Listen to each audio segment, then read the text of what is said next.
ناظرین گرامی السلام علیکم ورحمۃ اللہ وبرکاتہ۔ سیدھی بات کے تازہ ترین پرائم ٹائم میں آپ لوگوں کا استقبال ہے۔ ناظرین گرامی، میں انصار عزیز ندوی اس وقت آپ لوگوں کے سامنے کچھ اہم ترین خبریں، کچھ وائرل ویڈیوز اور کچھ تنقیدی تجزیے لے کر کے حاضر ہوا۔ تفصیلات میں جانے سے پہلے آپ لوگوں سے جو درخواست ہوتی ہے اس پر توجہ کرنے کی اپیل کروں گا۔ سب سے پہلی خبر ناظرین گرامی، دہشت گرد درندہ اسرائیل اپنی درندگی سے باز نہیں آ رہا ہے۔ ایک طرف جہاں غازہ پٹی کے مسلمانوں پر آج کی تازہ خبر کے مطابق آج صبح سے اب تک 90 لوگ شہید ہو چکے ہیں، تو وہیں پر لبنان میں ایک علاقے میں بہت خطرناک بمباری کی ہے، جس کی ویڈیو دیکھنے کے بعد آپ کو اندازہ ہو سکتا ہے کہ اس میں کس طرح کی تباہی مچی ہوگی۔ لبنان کا اوپر والا علاقہ مانا جاتا ہے نباتیہ الفوقہ۔ اس نے یہاں پر علی الطاہر اور الدابشہ نامی علاقے کو نشانہ بنا کر کے 15 سے 20 میزائل داغا ہے، جو ساؤترن لبنان میں آتا ہے، اور 15 منٹ تک آگ بھڑکتی رہی۔ بتایا جا رہا ہے کہ 67 دن جو لبنان اور غازہ میں لبنان اور اسرائیل کے درمیان میں جو جنگ ہوئی تھی، اس کے بعد قطر نے ثالثی کر کے جنگ روک دی تھی۔ اس کے بعد یہ دوسرا بڑا حملہ کیا ہے اس درندے نے، اور جو جنگ بندی کے معاہدے تھے اس کو توڑتے ہوئے اسکولوں پر،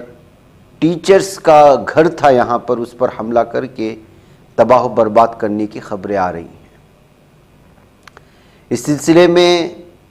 جو لبنان کی ہیلتھ منسٹری ہے،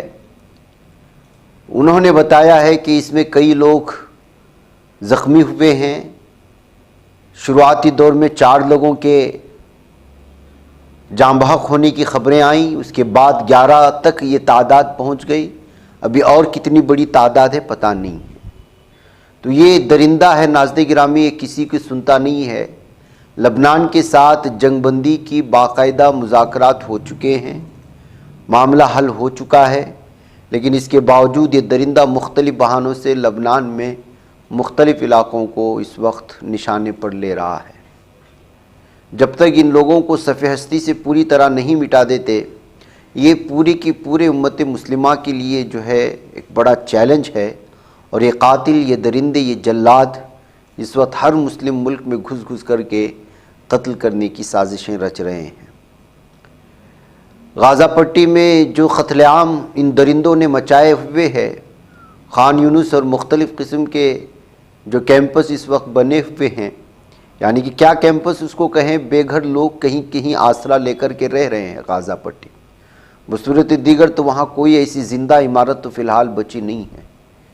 اب تو ان کے لیے اتنا ہی مل جائے کہ 2 روٹی مل جائے، بھوک مٹانے کے لیے تھوڑا پانی مل جائے، اتنا کافی ہو چکا ہے۔ ایسی صورتحال میں حماس کے مجاہدین پوری طرح سے ان سے لوہا بھی لے رہے ہیں، لیکن معصوموں کو قتل کرنے والا یہ ظالم و دہشت گرد اس وقت جو ہے لگاتار شام کو بھی ٹارگٹ کر رہا ہے، لبنان کو بھی کر رہا ہے، اور غازہ پٹی کو بھی کر رہا ہے۔ اس کا نتیجہ یہ ہو رہا ہے کہ جو ہے اس وقت مختلف پھر سے ان درندوں کے خلاف احتجاجات شروع ہو چکے ہیں، جیسے نیو یارک میں جو احتجاجات شروع ہوئے پھر سے ان ظالم درندوں کے بچوں پر حملہ کر کے، معصوموں پر حملہ کر کے زخمی کرنے کو لے کر کے۔ نیو یارک میں امریکہ میں غصہ پایا جا رہا ہے، تو یہ تصویر ہے یمن میں ہزاروں لوگ جو ہے 500 اسکوائرس کے علاقے میں جمع ہوئے، اور وہاں پر جو ہے احتجاج کیا، اور ظالم دہشت گرد درندوں کو پوری طرح سے کیفر کردار تک پہنچانے کے مطالبے ہوئے۔ تو وہیں پر اٹالین سے ایک جو ہے سپر مارکیٹ کی ایک جو چین چلتی ہے کوپ کے نام سے، اس نے بھی اعلان کر دیا ہے کہ وہ اسرائیلی پروڈکٹ اب پورے اٹلی میں،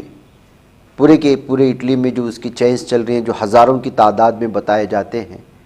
تو وہاں پر اب اسرائیلی پروڈکٹ نہیں بکے گا، کیونکہ یہ کھلم کھلا اس وقت انسانی حقوق کی پامالی کر رہا ہے اور بچوں کا قتل عام مچا رہا ہے، نہتوں کا قتل عام مچا رہا ہے۔ تو ناظرین گرامی، ان لوگوں میں جن لوگوں میں انسانیت باقی ہے وہ کم سے کم احتجاج تو کر رہے ہیں ان درندوں کے خلاف، لیکن میرا اور آپ کا اور امت مسلمہ کی بے حسی اور ان کے ضمیر کے مر جانے کی ایک کھلی مثال ہے کہ ان کے بارے میں اب بات بھی کرنے کو تیار نہیں ہے۔ فلسطینیوں اور غزہ کے سلسلے میں دکھائی جانے والے ظلم و بربریت کی تصویریں بھی دیکھنے کو تیار نہیں ہیں ہمارے امت مسلمہ، اس سلسلے میں بات بھی کرنے کو تیار نہیں ہیں، شاید وہ اپنی باری کا انتظار کر رہے ہیں۔ بہرکیف یہ غزہ پٹی کی اور لبنان میں ہونے والے تازہ حملے کی خبر تھی جو میں نے آپ کے سامنے رکھی۔ ادھر ناظرین گرامی، یہ درندہ اور کیا کرتا ہے اور کس طرح سے اپنے جرائم کو مانتا ہے، اس درندوں کی درندگی کی انتہا اور ان کی شیطانیت کی انتہا، ان جہنمی کتوں کے حیوانیت کی انتہا یہ ہے کہ یہ لوگ جو سازش کرتے ہیں اس سازش کے بارے میں بولتے بھی ہیں کہ ہم فلاں کو مارنا چاہتے تھے لیکن کامیاب نہیں ہوئے۔ جیسے خامنہ ای کے سلسلے میں مختلف اخبارات کے ٹکڑے دیکھ لیجئے گا جس میں درندے مان رہے ہیں کہ اس جنگ کے دوران ہم نے خامنہ ای کو مارنا چاہا، اس کا قتل کرنا چاہا، لیکن ہم ناکام رہے۔ یہ وزیر دفاع ہے اسرائیل کا کاٹس، اس نے دعویٰ کیا کہ اسرائیل نے ایران کے سپریم لیڈر آیت اللہ علی خامنہ ای کو قتل کرنے کا منصوبہ بنایا تھا، لیکن اسے اس پر عمل درآمد کا کوئی فوجی موقع نہیں مل سکا۔ چینل 13 کو انٹرویو کے دوران اس نے اس بات کا اظہار کیا تھا، اس درندے نے۔ اس سے قبل اسرائیلی وزیر یوگلینٹ نے خامنہ ای کا موازنہ جدید دور کے ہٹلر سے کر کے دنیا کو اپنی درندگی پر پردہ ڈالنے کی کوشش کی تھی، اپنے حیوانیت پر، اور غزہ پٹی میں معصوم مسلمانوں کو قتل کر رہے یہ درندے، یہ حیوانوں کے چیلے اس وقت جس طرح سے اپنی درندگی کو کھلے عام سامنے رکھنے کی کوشش کرتے ہیں، اس سے بھی پتہ چلتا ہے کہ ان درندوں کی درندگی قیامت تک ختم نہیں ہونے والی اگر ان کو زندہ رکھا گیا زمین پر۔ ان تبصروں کے ساتھ ان چیزوں کو شیئر کرنے کی کوششیں ہوتی ہیں سوشل میڈیا میں ناظرین گرامی۔ ذرائع کا دعویٰ ہے کہ خامنہ ای اپنے اہل خانہ کے ساتھ تہران میں ایک زیر زمین بنکر میں چھپ گئے تھے، یہاں تک کہ بتایا جا رہا ہے کہ انہوں نے ان درندوں کے قتل کا جب ان کو بھانپ لیا اور پہلے صف کے سائنسدانوں کو جو قتل کرنے کی کوششیں ہوئیں تو اسی دوران سمجھ گئے تھے کہ خامنہ ای بھی ٹارگٹ پر ہیں، تو اس وجہ سے خامنہ ای کا جو 2 اور 3 چین ہوتا تھا، یعنی جب وہ کسی پیغام کو عوام کے سامنے، میڈیا کے سامنے یا اپنے فیصلے کو سامنے لانا چاہتے ہیں تو براہ راست 3 چین ہوتے ہیں۔ پہلا فرد ان کے پاس سے لیتا ہے، پھر کمانڈروں تک پہنچتا ہے، پھر کمانڈروں کے بعد کی ایک لائن ہوتی ہے، پھر یہ لائن پورے عوام تک پہنچاتی ہے۔ بتایا گیا تھا کہ اس طرح کی سفر آنے کے بعد ان لائن کو بھی کاٹ دیا گیا تھا، دوسری لائن بنا دی گئی تھی، ممکن تھا کہ ان کی کسی بھی صف میں شامل کوئی شخص ان کی رہائش گاہ کے بارے میں بتا سکے۔ تو ساری صورتحال اس قدر خطرناک ہو چکے ہیں ناظرین گرامی کہ سب سے زیادہ سیکورٹی والے اس وقت صدور کو بھی اس ظالم درندے اپنا ٹارگٹ بنا رہے ہیں۔ 13 تاریخ کو شروع ہونے والے اسرائیلی فضائی حملوں کے بعد انہوں نے اس جگہ جا کر کے پناہ لے لی تھی، اس وجہ سے ان کے جتنے بھی جو بیانات جنگ کے دوران آ رہے تھے وہ 4th لائن کے حوالے سے آ رہے تھے، 1st 2nd یا 3rd نہیں، 4th لائن کے حوالے سے دنیا کے سامنے ان کے بیانات اور ان کی ساری چیزیں پیش کی جا رہی تھی۔ اس جنگ میں اسرائیل نے کئی اعلیٰ ایرانی کمانڈروں کو، ایٹمی سائنسدانوں کو ہلاک کیا۔ ابھی کچھ دن پہلے ایران کی یونیورسٹی ہے جو university of science and technology, ان کے ایک نیوکلیئر سائنٹسٹ ہیں سلیمانی، ان کو اسرائیلی اٹیک میں مار دیا گیا، اس کو قبولا گیا ہے ایران یونیورسٹی کی جانب سے۔ تو کس قدر بڑے پیمانے پر اس لیول پر نقصان پہنچایا ہے اس جنگ میں آپ اندازہ لگا سکتے ہیں، اور اس سے یہ بات بھی واضح ہو جاتی ہے کہ نہ ایران کی یونیورسٹیاں خالی ہیں اس کے موساد کی جاسوسی لائن سے، نہ ہی کوئی بھی خطہ ایران میں ایسا نہیں ہے جس کی وجہ سے محسوس کیا جا سکے کہ ایران کی کوئی بھی خبر وہاں نہ پہنچتی۔ یہی وجہ ہے کہ ابھی تازہ خبر یہ آ رہی ہے تہران سے کہ کئی یہودیوں کو گرفتار کر لیا گیا ہے اصفہان سے، جہاں پر یہودیوں کی ایک بڑی تعداد ہونے کا دعویٰ کیا جاتا ہے، ان کو گرفتار کیا گیا ہے براہ راست اسرائیل سے اور موساد سے تعلق ہونے کے الزامات میں۔ بلکہ اب تو یہ ہونا چاہیے ایران کو کہ وہ پورے کے پورے ایران کو اور اصفہان کو، تہران کو، جتنے بھی مشہور علاقے ہیں ان علاقوں کو ان یہودیوں سے پوری طرح سے پاک کیا جائے۔ جب تک یہ آپ کے یہاں رہیں گے، آپ کے لیے حلق کی ہڈی بنے رہیں گے، اس لیے ان کا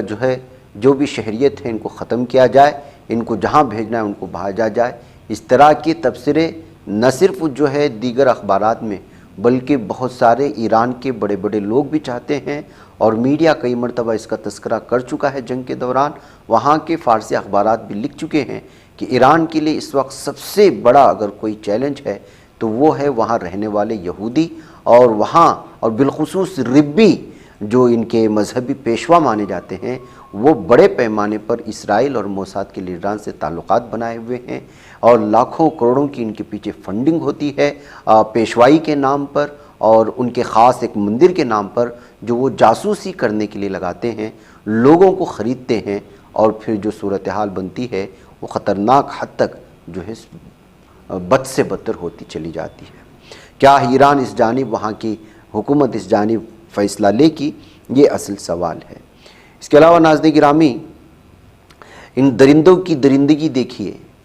اب دوسری ایک اور ملک کو پریشان کرنے کے لیے نکل گئے۔ یہ ٹکڑا جو ابھی آپ نے دکھایا وہ سامنے رکھیں، قبرص۔ ابھی حال ہی میں ہمارے بھارت کے پی ایم مودی 3 دیشوں کا جو دورہ کیا تھا، اس میں سے ایک ملک قبرص بھی تھا، جس کو سائرس کے نام سے جانا جاتا ہے، اور یہ ایک جزیرہ ہے۔ وہاں کے ایک پولیٹیشن نے صاف اور واضح طور پر اس وقت اشکال کیا ہے، اعتراض جتایا ہے، خدشہ ظاہر کیا ہے کہ ایسا لگتا ہے کہ اب قبرص پر یہودی وہ قبضہ کر لیں گے، کیونکہ بڑے پیمانے پر یہ لوگ قبرص میں جگہ خرید رہے ہیں۔ ناظرین گرامی، میں آپ کو بتا دوں، میں نے بلکہ بیچ پرائم ٹائم میں بھی اس سے کئی مرتبہ جب جنگ تھا اس وقت میں نے بتایا تھا کہ کتنے بڑے پیمانے پر، بلکہ اگر صحیح رپورٹ دیکھا جائے، یروشلم پوسٹ اور دیگر کئی اسرائیلی اخبارات اور ویب سائٹس پر یقین کیا جائے تو تل ابیب آدھا شہر خالی ہو چکا ہے۔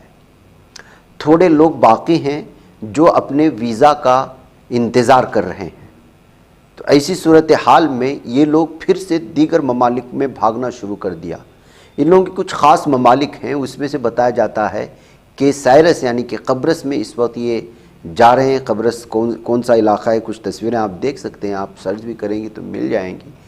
انہوں نے یہاں پر اس وقت دعویٰ کیا ہے کہ بڑے پیمانے پر زمینات خرید رہے ہیں یہودی آ کر کے، اور وہیں رہنے کا سوچ رہے ہیں۔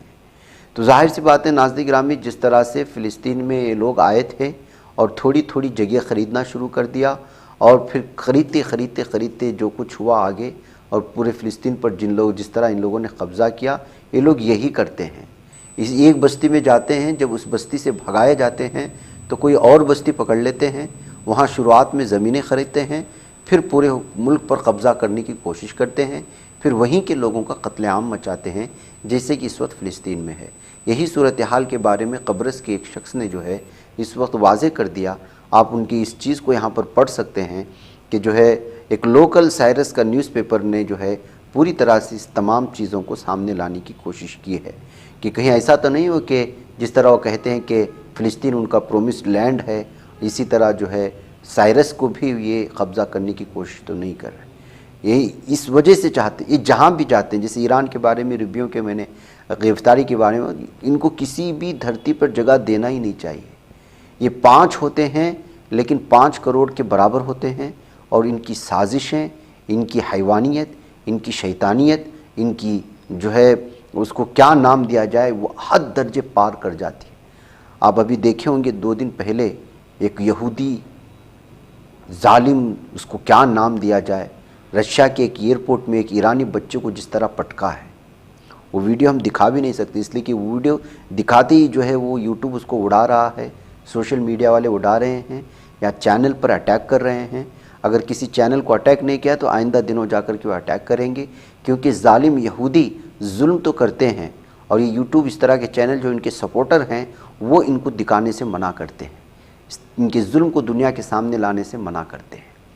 تو یہ چیزیں ہیں۔ اس ویڈیو کے وائرل ہونے کے بعد جو صورتحال بنی، جو غصہ پایا جا رہا ہے، آپ لوگ جانتے ہیں۔ تو تو یہ ان کی درندگی ہے، ان کی دشمنی بچوں سے کیوں ہے، اس پر بھی آپ کو غور کرنے کی ضرورت ہے۔ دراصل مسلمانوں سے زیادہ یہ لوگ اس حدیث پر یقین رکھتے ہیں، یہودی، جس حدیث کے بارے میں بتایا گیا ہے ان لوگوں کے بارے میں، جس حدیث میں یہ بتایا گیا ہے کہ ایک وقت آئے گا یہودی جیسی رذیل قوم، یہ لوگ دنیا میں اتنا فتنہ مچائیں گے، اتنا ظلم و ستم کریں گے کہ درخت بھی ان سے نفرت کرنے لگیں گے، پتھر اور چٹان بھی ان سے نفرت کرنے لگیں گے۔ اور ظاہر سی بات ہے کہ انسان نفرت کرتا ہے، صحیح ہے، لیکن جن کے دل نہیں ہیں، جن کے دماغ نہیں ہیں، جو ایک خالی ذہن اور جو ایک غیر متحرک چیزیں ہیں، شجر و حجر، وہ بھی اگر ان سے نفرت کر کے ان کو اللہ تعالیٰ زبان دیتا ہے تو ان کی ظلم و ستم کی انتہا کیا ہوگی، ان کی درندگی کی انتہا کیا ہوگی، وہ آپ نے دیکھا ہوگا کہ اس رشیا کے اس ایئرپورٹ میں 2 سال کے بچے کو اٹھا کر کے پٹک دیتا ہے ظالم و جابر وہ یہودی۔ ظاہر سی بات ہے کہ بچے ان کے ٹارگٹ کیوں ہیں؟ میں نے کہا وہ حدیث کے سلسلے میں جس حدیث کے بارے میں بتایا جائے گا کہ ان کو چن چن کر کے مارا جائے گا، بلکہ یہ چھپنے کی کوشش کریں گے کسی پتھر کے پیچھے، تو پتھر کہے گا کہ میرے پیچھے یہودی ہیں، تم اس کو قتل کرو۔ درخت کے پیچھے چھپنے کی کوشش کرے گا، درخت کہے گا کہ میرے پیچھے یہ ظالم، یہ گندا شخص، یہ رذیل شخص چھپا ہوا ہے، تم اس کو ختم کرو۔ وجہ وہی ہے کہ ان کی فتنہ۔ تو ظاہر سی بات ہے کہ اس حدیث پر یہ لوگ یقین رکھتے ہیں، جس کی وجہ سے کل کو اگر ان کی اولاد کا قتل ہو رہا ہے، ان کا قتل ہو رہا ہے، تو بچے بڑے ہوں گے، ان کی نسلیں آئیں گی تو وہ ان کا قتل کریں گی، اس وجہ سے وہ بچوں کو قتل کرتے ہیں اور فلسطین میں غازہ پٹی کے معصوم مسلمانوں اور خواتین کو نشانہ بناتے ہیں۔ یہ اصل ان لوگوں کا جو ہے چیز ہے جس پر مختلف قسم کے تبصرے آتے ہیں۔ بہرکیف ناظرین گرامی، خبریں میرے پاس تھی، اب یہ موضوع آ گیا تو میں یہ ساری چیزیں آپ لوگوں کے سامنے رکھا۔ تو یہ صورتحال ہے اس وقت جو ہے ان لوگوں نے غازہ پٹی میں اور لبنان میں اور اس طرح سے دیگر بستیوں میں قبضہ کرنے کی سازشیں رچ رہے ہیں۔ ناظرین گرامی، دوسری ایک اہم ترین خبر جو اس وقت آ رہی ہے، غازہ کی بندر بانٹ کا منصوبہ تیار ہو چکا ہے۔ یہ ظالم و دہشت گرد درندے اس وقت غازہ پٹی پر کس طرح سے جو ہے اپنے لوگوں کو رکھنا چاہتے ہیں، جیسے شام میں اچانک ایک حکومت گرا دیتے ہیں، دوسرے کو لاتے ہیں اور اپنے کٹ پتلی کو بٹھا دیتے ہیں۔ مصر میں ایک شخص کو ختم کر دیتے ہیں، اپنی کٹ پتلی کو بٹھا دیتے ہیں۔ اسی طرح کی صورتحال غازہ پٹی میں کرنے کی کوشش ہو رہی ہیں۔ فلسطینی اتھارٹی جیسی حکومت غازہ پٹی میں قائم کرنے کی سازشیں ہو رہی ہیں۔ ایک اسرائیلی اخبار ہے جس کو ٹائمز آف اسرائیل کہا جاتا ہے، اس کی ایک رپورٹ یہ آئی ہے کہ 2 ہفتوں میں ممکن ہے کہ غازہ پٹی میں جنگ ختم ہو جائے۔ ڈونلڈ ٹرمپ اور نیتن یاہو کے درمیان ایران پر امریکی حملے کے بعد پیر کو ٹیلی فونک رابطہ ہوا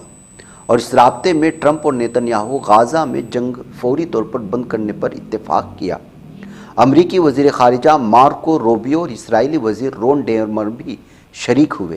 ٹائمز آف اسرائیل نے لکھا کہ گفتگو میں متحدہ عرب امارات اور مصر سمیت جو اس کے کٹ پتلے ہیں، ان لوگوں کی جو تلوے چاٹتے ہیں، ان سمیت 4 عرب ممالک کے حماس کی جگہ غزہ کا انتظام سنبھالنے پر اتفاق کیا جائے گا، اور اخبار کے مطابق حماس کو غزہ کی پٹی سے نکال کر کے جلاوطن کیا جائے گا اور تمام اسرائیلی ارغمالیوں کو رہا کیا جائے گا۔ میڈیا نے دعویٰ کیا کہ جو فلسطینی غازہ چھوڑنا چاہیں گے ان کو دوسری ریاست پہنچایا جائے گا اور انہیں مختلف ملکوں میں بسایا جائے گا۔ اسرائیل اخبار کے مطابق Trump Nitin Yahoo phone call میں سعودی عرب اور شام کی اسرائیل سے سفارتی تعلقات قائم کرنے پر بھی بات ہوئی ہے۔ اسرائیلی اسی اخبار کا ماننا ہے کہ سعودی عرب شام کے سفارتی تعلقات کے جواب میں اسرائیل 2 ریاستی حل کی حمایت کرے گا۔ 2 ریاستی حل کی اسرائیلی حمایت کے لیے فلسطینی اتھارٹی کی اصلاحات کی شرط رکھی گئی ہے۔ اسرائیلی اخبار کا یہ بھی کہنا ہے کہ امریکہ کی جانب سے مغربی کنارے کے کچھ حصوں پر اسرائیلی خود مختاری کو تسلیم کیا جائے گا۔ ایک اور اصول جس پر اتفاق کیا گیا ہے وہ یہ ہے کہ دنیا بھر کے کئی ممالک غازہ کے رہائشیوں کو اپنے ساتھ لیں گے جو ہجرت کرنا چاہتے ہیں۔ ٹرمپ نے نیتن یاہو کو یقین دہانی کروائی کہ غزہ جنگ کا خاتمہ امریکہ کی قیادت میں ہوگا۔ تو ناظرین گرامی، کس طرح سے غازہ پٹی میں پوری تباہی مچانے کے بعد اس پر جو ہے اب قبضہ کرنے کی اندرونی سطح پر اور اپنے کٹ پتلی لوگوں کو لا کر بٹھانے کی سازشیں ہو رہی ہیں، آپ بہتر انداز میں جان سکتے ہیں۔ یعنی اگر اس طرح کا مطالبہ لے کر کے عرب یہاں پر آتے ہیں تو کیا حماس اس کی اجازت دے گی؟ حماس کو بے دخل کرنے کی سازشیں کیا مکمل ہو جائیں گی؟ کیا غازہ پٹی کے مسلمان اس بات کو راضی ہو جائیں گے؟ ان تمام چیزوں پر غور و خوض کرنے کی ضرورت ہے۔ ویسے ناظرین گرامی کچھ خبریں تھیں لیکن تبصرہ لمبا ہوا، اگلے اس میں انشاءاللہ ان خبروں کو لے آؤں گا۔ مجھے اجازت دیں۔ السلام علیکم ورحمۃ اللہ وبرکاتہ۔ بچ پاتا ہے کوئی صحافی کی نگاہوں سے، ملاتا ہے یہ لوگوں کو محبت کی پناہوں سے، کرم اور درد مندی کا ہے ایک سنسار، سیدھی بات عزیمت جرأت و ہمت کا ہے اظہار، سیدھی بات عزیمت جرأت و ہمت کا ہے اظہار، سیدھی بات۔ یہ چینل حق نگر بن کر کچل دیتا ہے فتنوں کو،